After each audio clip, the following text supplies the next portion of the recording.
Bonjour les amis.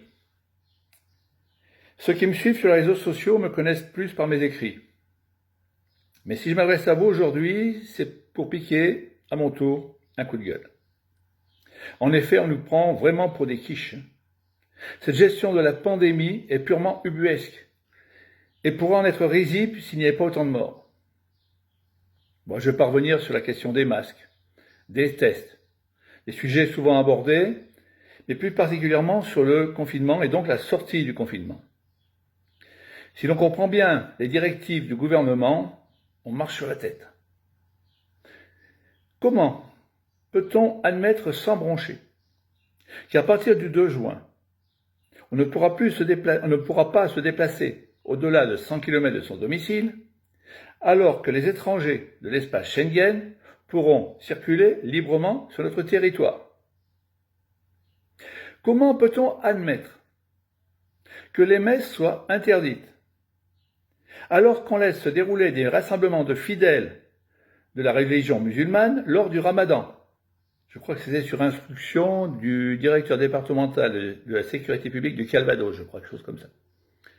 Comment peut-on admettre que l'on enterre nos aînés en catimini et dans le même temps, on laisse organiser une manifestation lors de l'enterrement d'une victime d'un règlement de compte sous fond de trafic de drogue? Manifestation encadrée par la police. À 7. Comment peut-on admettre que le pauvre promeneur isolé dans la garrigue ou en montagne soit pisté par des drones et dans le même temps, aucun confinement dans certains secteurs dits chauds? Et je ne vous parle pas, alors, anecdote, de l'hélicoptère mobilisé à la chasse aux adeptes du bronzage sur la plage, qui a enfin trouvé une proie, l'a signalé aux équipes sur le terrain, qui n'ont pu se rendre à l'évidence. Il s'agissait en fait d'une plaisanterie, et la baigneuse était en réalité une poupée gonflable. Que d'argent gaspillé. Je mentionne tout ça pour mettre le doigt sur l'absurdité, l'incohérence des décisions que ce gouvernement d'incapables nous distille jour après jour. Mais au-delà de ça, c'est l'après qui est encore le plus inquiétant.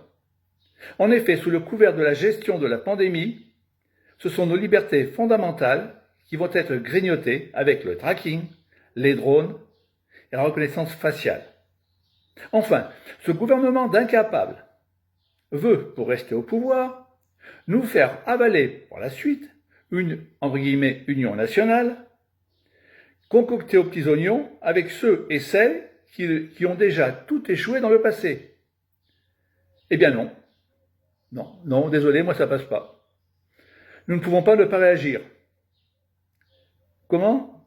En réalisant une union des opposants. Non, une union des partis, mais une union au-delà, autour d'un projet commun avec des citoyens responsables et des représentants de partis qui n'ont pas de responsabilité dans la situation désastreuse où nous sommes.